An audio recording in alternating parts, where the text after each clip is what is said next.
¿Alguna vez se han puesto a pensar qué es lo que realmente le estamos exportando al mundo? Y no les estoy hablando de nuestro café, ni de nuestras esmeraldas, y mucho menos de ese pasado oscuro del que las series de televisión no nos dejan escapar. Les estoy hablando de algo mucho más profundo, algo que nos corre por las venas. Pónganle mucho cuidado a esto, mi gente, porque lo que les voy a contar hoy no es un chisme de pasillo. Es una revelación que está sacudiendo las estructuras de las potencias mundiales.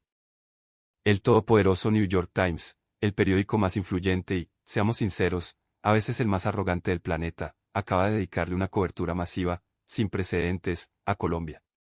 Pero no en la sección de crímenes, no en la de economía.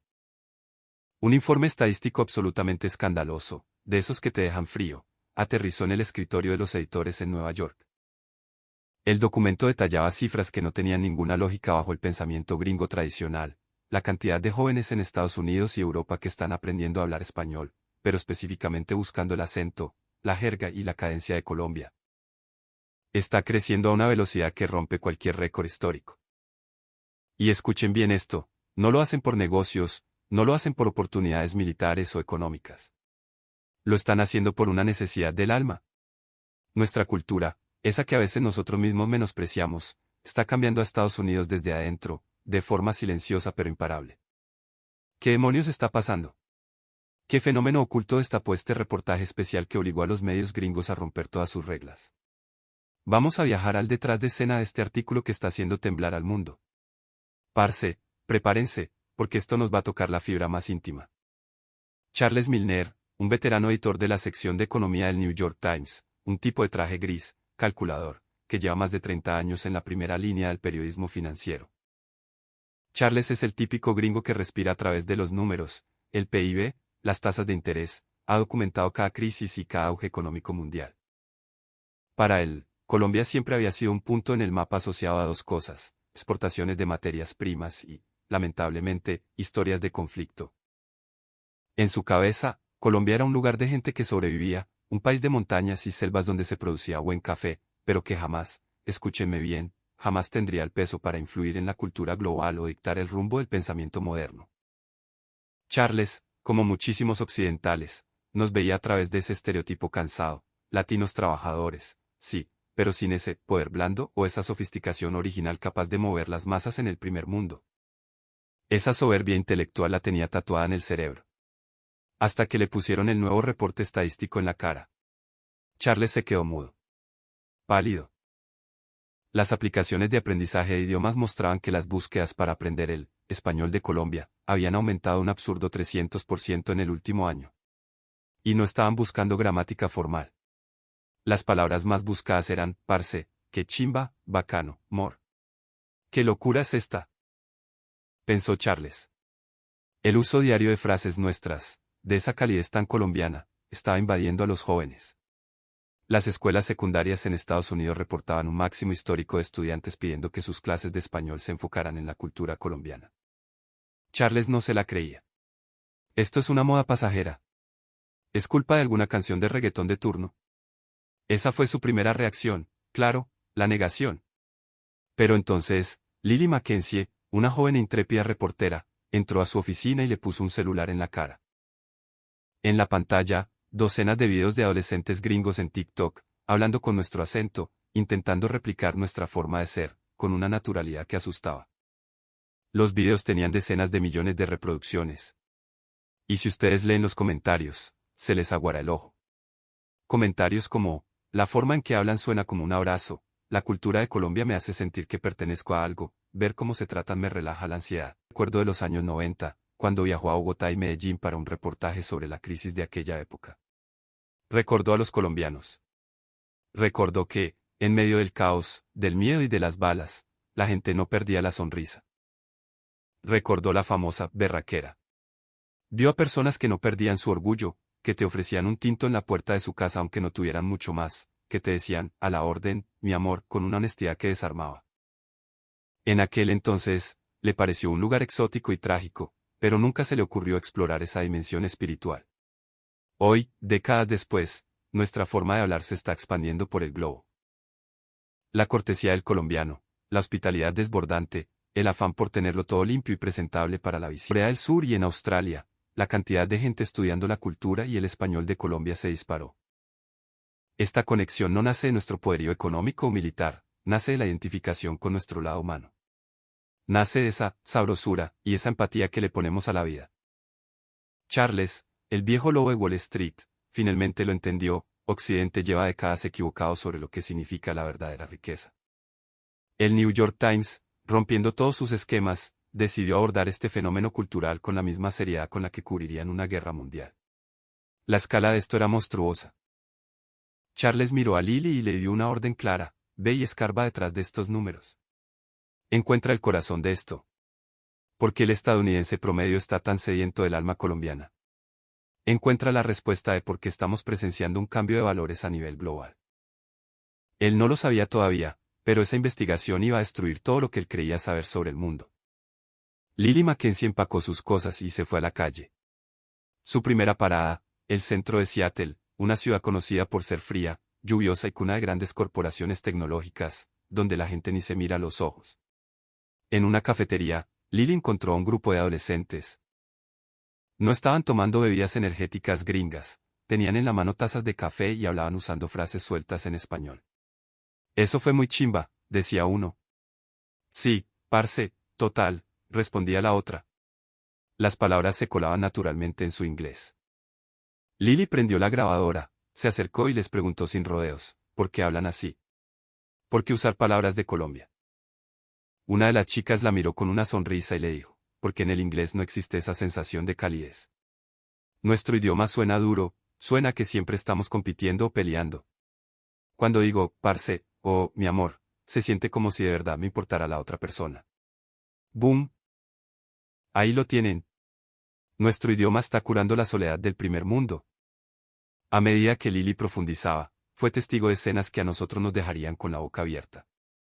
En las tiendas, las famosas mochilas Guayú y los cuadernos con diseños del eje cafetero volaban de los estantes, las filas para pagar eran eternas.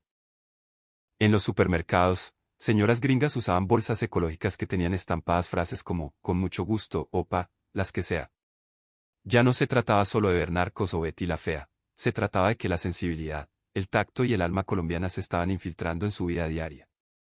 Lily voló a la costa este, a Nueva York. Las clases de cultura y español latinoamericano enfocadas en Colombia en las universidades estaban a reventar. ¿No cabía un alma?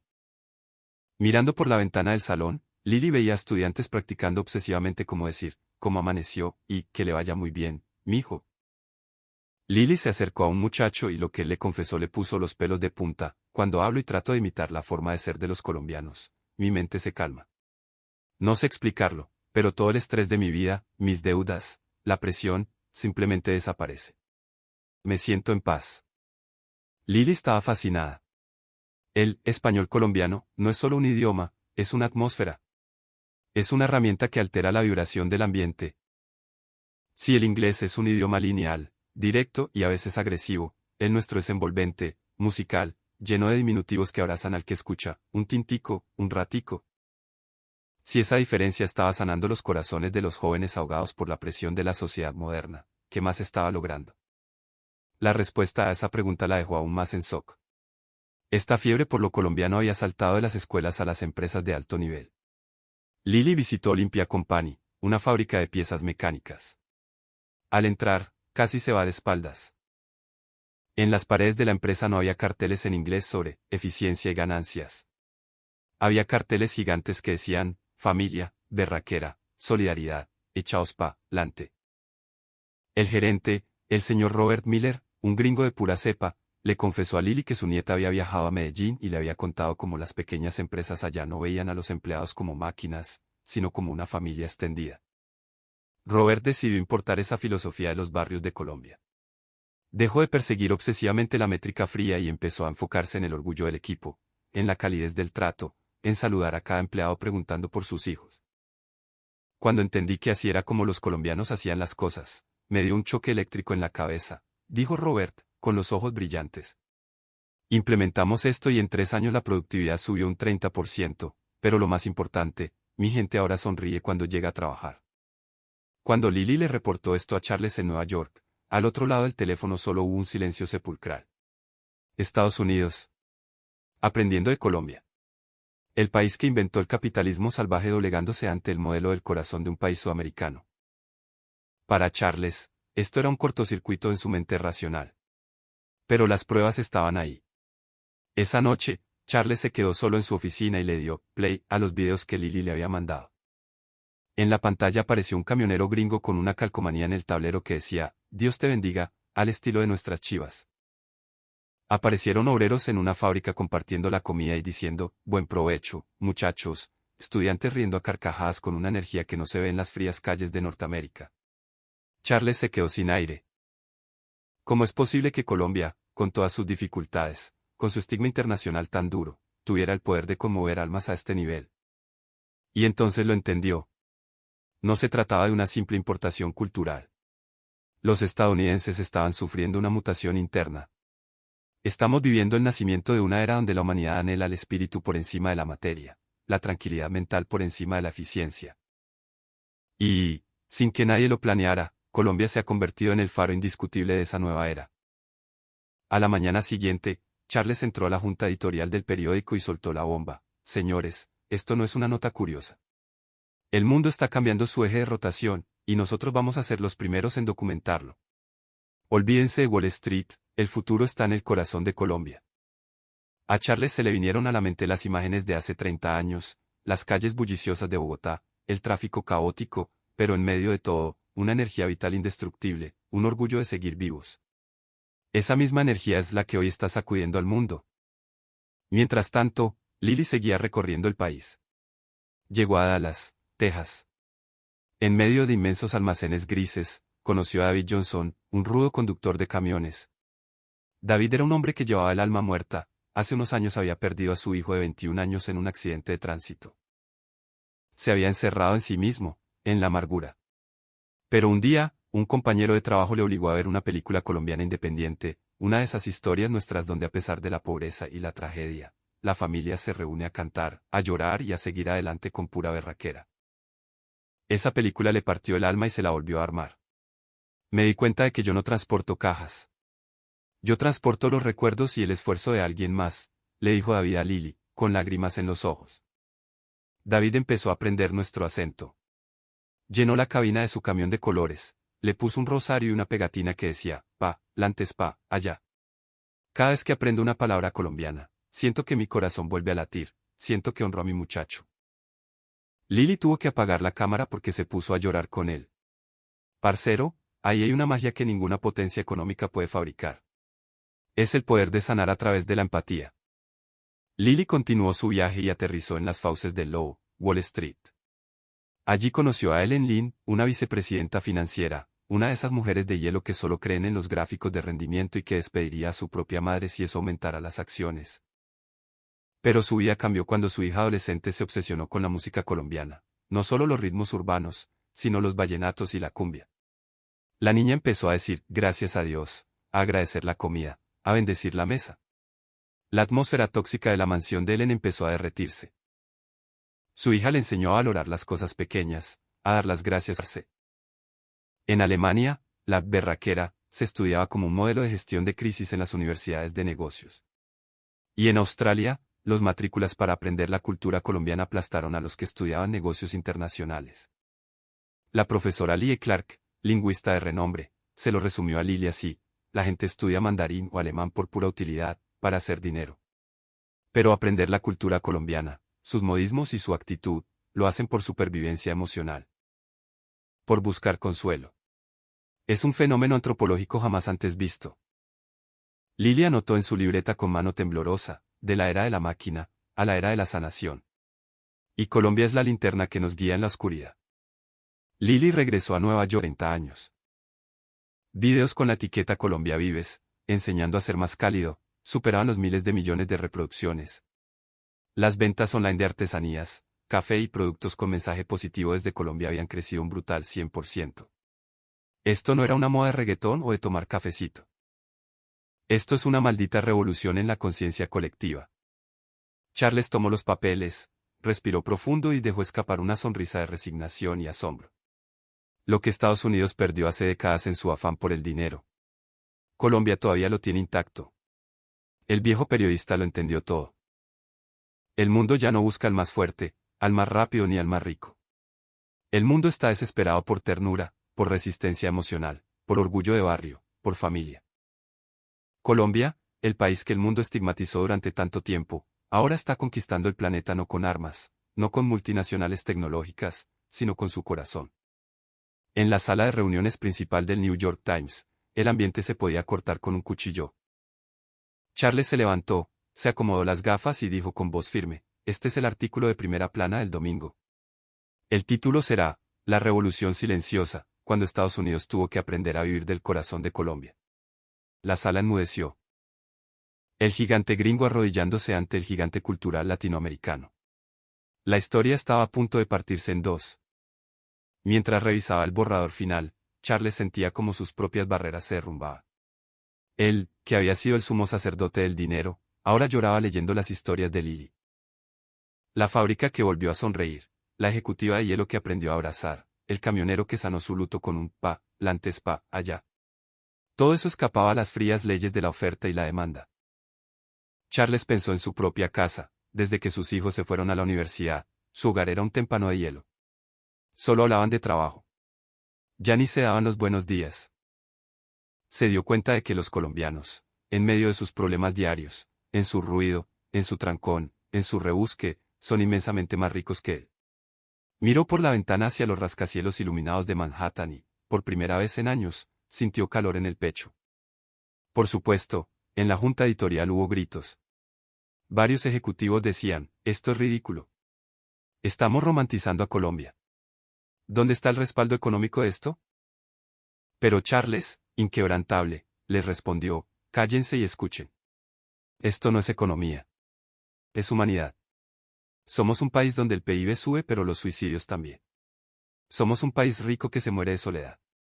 Colombia, con todas sus heridas y cicatrices, nos está enseñando cómo carajo se vive la vida de verdad. En sus notas finales, Charles escribió algo majestuoso, Colombia no es respetada hoy por ser una utopía perfecta. Es venerada porque es el máximo ejemplo mundial de cómo superar el infierno sin perder la sonrisa. Es la prueba viviente de que se puede enfrentar la violencia, la estigmatización y la pobreza, y aún así mirar al vecino, tenderle la mano y decirle, a la orden, mi hermano. El mundo occidental se está asfixiando, y la calidez colombiana es nuestro tanque de oxígeno. Mientras tanto, Lily esperaba su vuelo en el aeropuerto de Washington. Repasaba sus notas y se daba cuenta de que ella misma había cambiado. La reportera neurótica que vivía esclava del reloj, ahora se tomaba el tiempo para hablar con el cajero del café, para mirar a la gente a los ojos, para agradecer desde el alma. Descubrió que, ser colombiano, no era imitar a un país, era recordar la bondad humana que Occidente había olvidado que tenía. Al subirse al avión, vio al chico del asiento de al lado leyendo un librito que decía, Aprende el español de Colombia, empieza diciendo gracias. Lily sonrió. La ola ya era imparable. El domingo, el New York Times sacó su edición. Letras gigantes en la portada, La Revolución Silenciosa. Era la primera vez en la historia que el diario más importante del mundo ponía los sentimientos y la cultura latinoamericana por encima de la geopolítica. Y estalló. Todo el planeta enloqueció. Cadenas de televisión, redes sociales, noticieros en Asia, Europa, África. Todo replicando el mensaje. Colombia sacude al mundo. Pero esta vez no era por malas noticias, ni por una hazaña deportiva. Era porque Colombia le estaba entregando al mundo una nueva forma de existir. La historia de David Johnson, el camionero, rompió el Internet. Su frase de «yo no transporto mercancía, transporto recuerdos», redefinió la forma en que los gringos veían su propio trabajo. Los comentarios llovían por millones. Lloré leyendo esto, renuncio a mi empresa tóxica, quiero vivir como un colombiano, quiero sentirme vivo. La réplica llegó a las más altas esferas. Tim Cook, el CEO de Apple, mandó un comunicado a sus accionistas diciendo, en nuestra obsesión por la perfección tecnológica, olvidamos el calor humano. De ahora en adelante, vamos a inyectarle a nuestros procesos el alma y la resiliencia, esa berraquera, de la cultura colombiana. Amazon, Starbucks, General Motors empezaron a copiar el modelo de hermandad en los lugares de trabajo. La estructura mental de la primera potencia mundial estaba siendo reescrita por el ADN de un país cafetero. Charles observaba el caos mediático desde su oficina, pero en su interior solo había paz. Recordó a esa gente trabajadora en Bogotá, esquivando motos, vendiendo arepas en la esquina de madrugada, sudando la gota gorda pero siempre con un «buenos días, vecino». Lo que antes parecía simple supervivencia, hoy era la lección más grande que el mundo había recibido. Colombia no sometió al mundo con armas nucleares, lo conquistó con el corazón. La semana siguiente, el New York Times recibió miles de cartas físicas. No eran cartas de quejas políticas, eran cartas de agradecimiento. Por primera vez en 5 años cené con mis hijos y nos dimos las gracias. Limpié mi casa con mi esposo escuchando cumbia y nos volvimos a abrazar. Quiero trabajar para vivir, no vivir para trabajar. Entre todas esas cartas, Charles encontró una escrita a mano. Era de David Johnson, el camionero. Decía, el dolor de perder a mi hijo no se va a ir nunca. Pero aprender de los colombianos me enseñó algo vital. Pa, lantes pa, allá. Aprendí a vivir el presente, a celebrar lo que tengo. Ese reportaje y esa cultura me salvaron la vida. Las lágrimas cayeron sobre el escritorio de Charles. Miró a Lily, que acababa de entrar a la oficina, y le dijo con la voz quebrada, esto no es una tendencia. El mundo está volviendo a nacer. Y así, Charles cerró su editorial con una frase que debería quedar grabada en piedra en cada plaza de nuestro país. La verdadera potencia de una nación no se mide en misiles ni en dólares, se mide en su capacidad de abrazar al otro. La lección que Colombia le ha dado al mundo no es una táctica de mercado, es la cultura de cuidarnos mutuamente. Esa fuerza, la más antigua de la humanidad, es nuestra única esperanza para el futuro. Y yo les pregunto a ustedes, mi gente, que me están escuchando al otro lado de la pantalla. ¿Qué sienten en este momento al escuchar esto? Nosotros, que tantas veces nos damos palo a nosotros mismos, que nos quejamos de nuestro país. Nosotros somos el faro de luz de un mundo que se está apagando. Si esta historia les movió la fibra, si los hizo sentir orgullosos de esa sangre colombiana que llevamos por dentro, revienten esa caja de comentarios. Díganme qué es lo que más aman de nuestra tierra. Suscríbanse al canal, porque aquí vamos a seguir destapando cómo nuestra revolución silenciosa va a cambiar la historia. Pa, lante mi gente, un abrazo gigante.